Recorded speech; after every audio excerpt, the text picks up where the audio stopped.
And what is it about the Canadian experience on film that you think is so special? For years and years, because I was a film critic for 35 years before I joined the festival and saw everything that the country produced effectively over those decades, Canadian cinema was a very specific thing. It was, Kathleen Monk, a brilliant Vancouver critic, said it was about weird sex and snowshoes in the 90s, and she was not wrong. It was defined by a handful of artists who were all genuine talents, but they had such an impact on the industry that, such as it was, that everybody started making movies like that.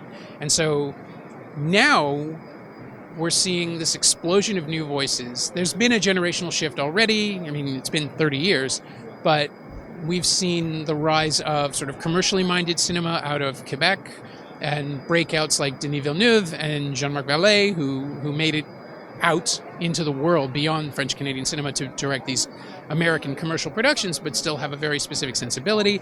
And then now we're seeing a generation of filmmakers who have kind of seized the tools, which are now it's much easier to make a movie. It's still hard to get people to see it, which is where we come in.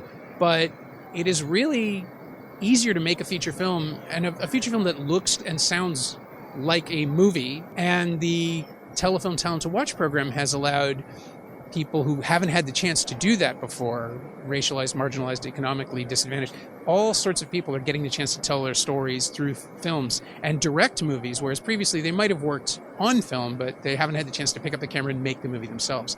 And we're seeing this explosion of stories, this explosion of truths. So many people are making movies this year that feel like first novels, like they're getting it all out because they might not have a second chance, and some part of that translates into this artistic energy, this creativity, this crackle